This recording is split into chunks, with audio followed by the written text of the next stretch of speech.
Anti-government protests continued in Hong Kong on Saturday.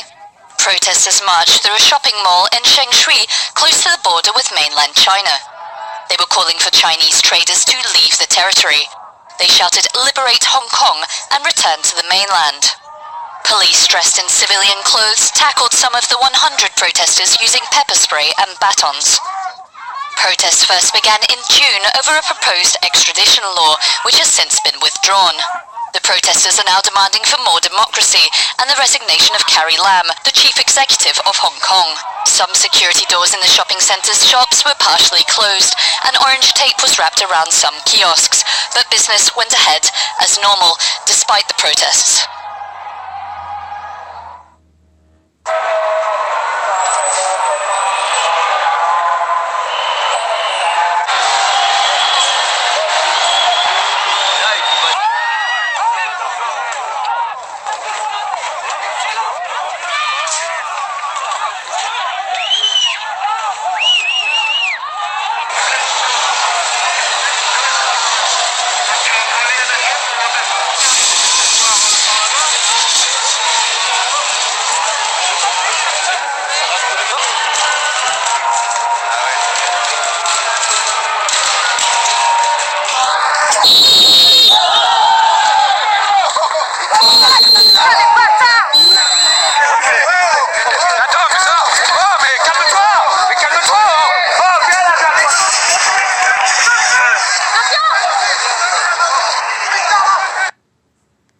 Okay, Shalom, all praises to Yahweh, Bahashem, Yahweh Shah, Bahashem, Rakah Kwadash, and double honors to the apostles and elders of Great Millstone, and salutations to you Akim out there that has been pushing his word in truth and in sincerity. What we have here is protesters. Once again, we bringing out these scriptures about protests and uproars of the people, because this is prophecy.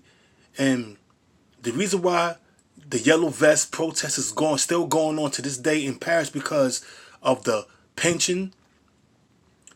They taking away their pension. The cost of living is rising, and these people are working basically for pennies. So they out there protesting against the government because of the slave wages that they are receiving. And who's really reaping the benefit of all the money that's being made over in Hong Kong, Paris, and throughout the four corners of the earth? Salakia. It's the 1% or the international bankers, but the people is made to suffer. This is going to be a Great Millstone quick lesson. Abba Ratazayu Ake Mati will be edified, because this is an ongoing situation that is also in America, but the media, the mainstream media, is keeping it out of the public's eye. But you better believe there's protests going on about wages and pensions and things of that nature in America as well, but on a small scale. And that's why they're able to keep it out of the media.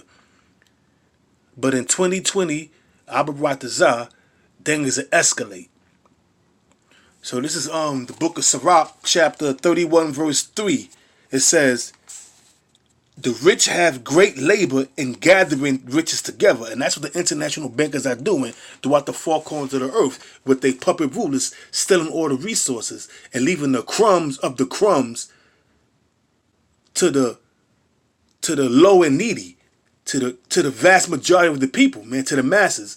And that word masses, what Apostle Kabal always bring out, means death. So the masses are getting the crumbs of the crumbs that's being left by the thieves in the in higher positions. So the rich, back in the book of Sirach 31 and 3, the rich have gathered great labor. It's like the rich have great labor in gathering riches together. I'm going to read it again. The rich, which are the international bankers, Slakia, have great labor in gathering riches together. And when he resteth, he is filled with his delicacies. All of his wealth that he have gathered and stole and plundered, when he's continue off from doing that for a day or for a couple of hours, he's satisfied with all his delicacies, man. He's in straits. He's not in straits. He's good, you know. But the poor man, they ain't dire straits. Why? Because the more the international bankers plunder, the more the people suffer, man. And that's why there's protests throughout the whole four corners of the earth, especially in Paris during the pension strike. Because they trying to take their pensions the same way the international bankers are going to steal the pensions from the American people, man. Their 401ks. When this economy collapses, what do you think is going to happen to all your money that you invested in the stock market? All your money that you invested in your in pension, in your 401k, it's going to be stolen from you, man.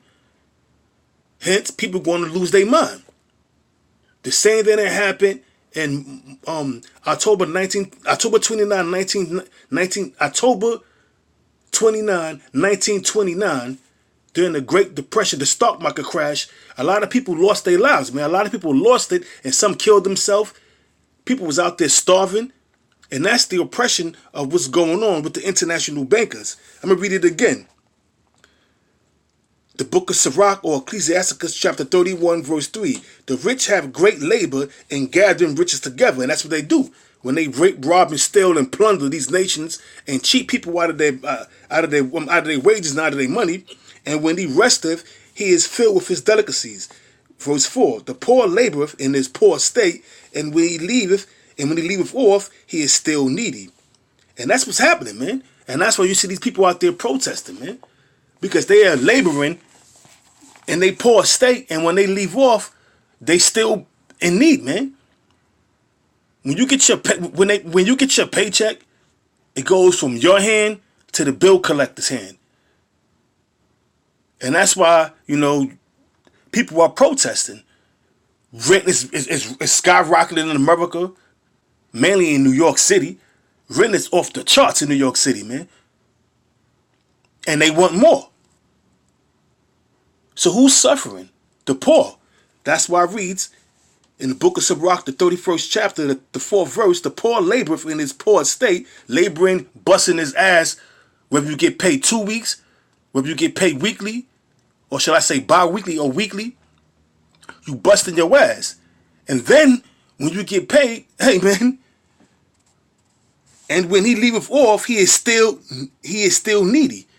Meaning when you get paid and you pay all your bills, after you don't pay all your bills, you may have skipped the bill because you can't afford to pay that bill. You still in need. But the rich man in this gathering of riches, and this great labor of robbing and stealing, he's content.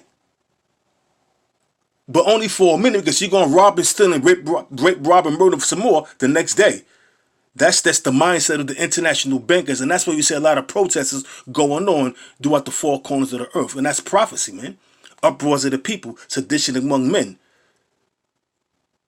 They don't tell you much about what's going on in China and in Paris and in Brazil and in Venezuela. Why? Because these are protests that they don't want the American people to see, so they won't get any ideas. Because they're getting robbed themselves, but they're just too blind to see it.